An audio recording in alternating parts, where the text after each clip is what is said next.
saat itu kita kayak buat selalu lima waktu, harus tepat waktu, dan setiap sholat itu kita harus berdoa, minta sama Allah dan kita inginkan insya Allah dengan kita berdoa dengan tulus, ikhlas dan sabar, semoga doa itu terkabulkan.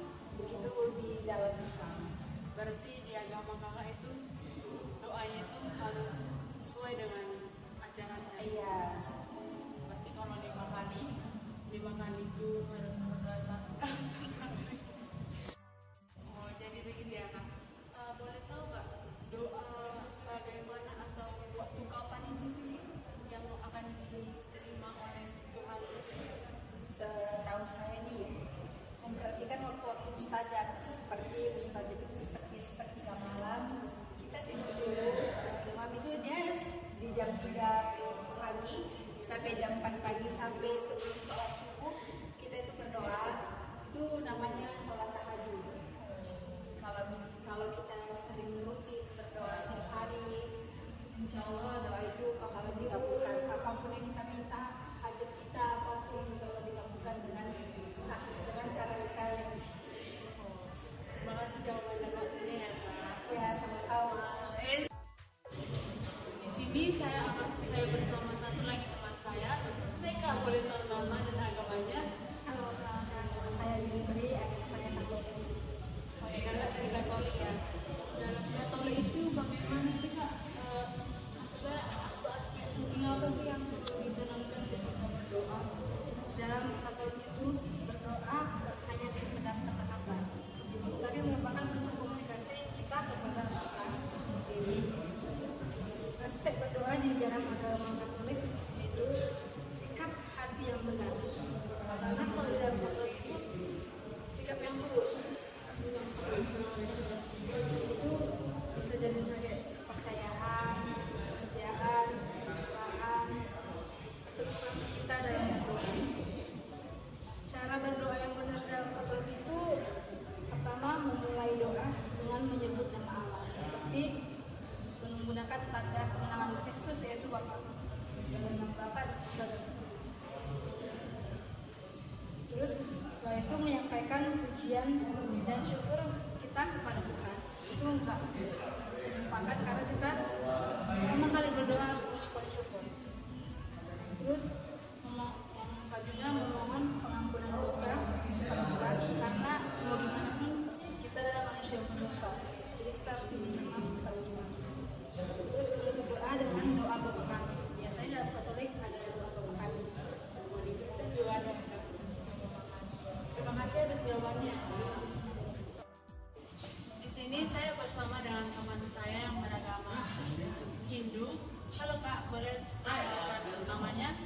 Perkenalkan, nama saya Arya Swiki dari agama Hindu.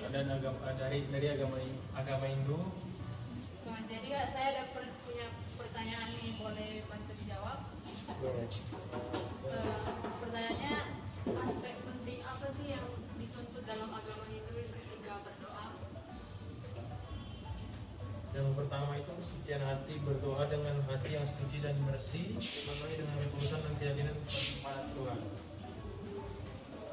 Yang kedua, konsentrasi samadhi, fokus pada puja yang dilakukan, pikiran tidak terdistraksi oleh hal lain. Yang ketiga, bakti pengabdian, dipersembahkan dengan penuh pengabdian kepada Tuhan Yang Maha Esa. 4, persembahan berupa bunga, buah, dupa atau barang lainnya yang sebagai bentuk penghormatan. Yang kelima, mantra, melafalkan mantra dengan benar sesuai dengan budaya yang dilakukan. Berarti ada 5 ya kak? Terima kasih jawabannya ya kak. Baiklah, di sini saya bersama dengan teman saya, kak boleh perkenalkan dirinya? Nama saya Sukardilawan Mandurung. Saya sebagai agama Kristen Protestan. Saya punya satu pertanyaan untuk kakak, boleh bantu dijawab? Boleh. Baiklah, dalam agama Kristen Protestan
kesadaran seperti memusatkan perhatian saat beribadah atau berdoa, terus membagi rasa hormat, membuka hati sebaik mungkin. Yang kedua itu berdoa seperti membacakan parita. Membaca parita dapat dilakukan secara individu atau bersama-sama dengan kelompok. Kalau membaca parita bersama-sama dengan kelompok itu pada umumnya saat kita mengadakan kebaktian sembahyang, itu pun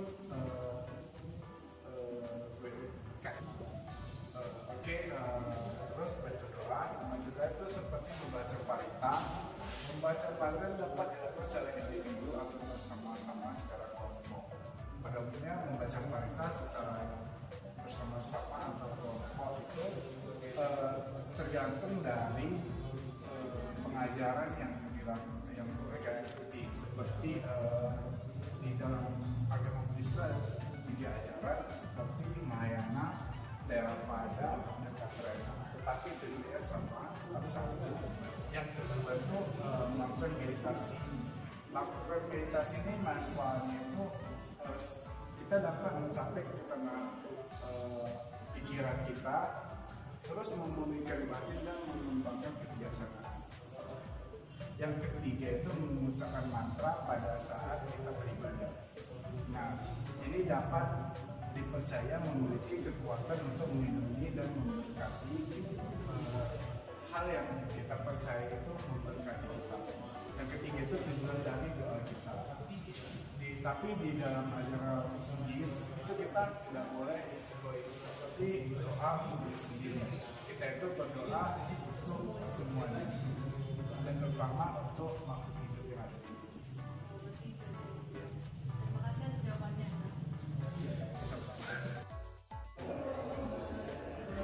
Nah, tadi kan sudah bertemu dengan 4 agama yang berbeda, dan sekarang saya akan memberikan pandangan saya mengenai hal berdoa yang tepat untuk agama Kristen Protestan.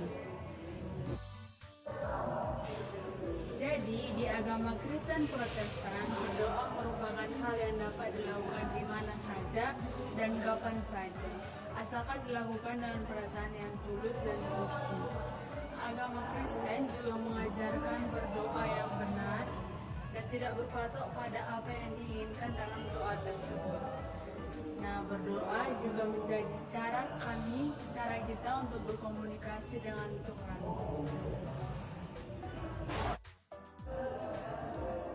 Baiklah, sekian dari video saya. Terima kasih telah menyaksikan.